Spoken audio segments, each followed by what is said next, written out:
యెహోషువ భయపడుతున్నాడు శత్రువులను చూచి.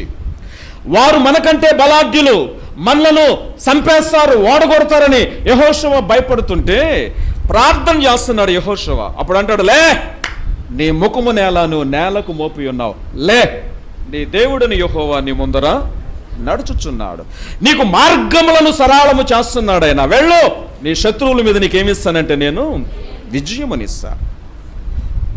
ఏ విషయంలో ఓడిపోతున్నావు? ఏ విషయాల్లో పడిపోతున్నావు? ఏ విషయాల్లో బలహీనంగా ఉన్నావు? ఏ విషయంలో తప్పుడడుగు వేస్తున్నావు? ఏ విషయంలో దేవునికి దూరం అయిపోతున్నావు? ఏ విషయాల్లో మందిరానికి దూరం అయిపోతున్నావు?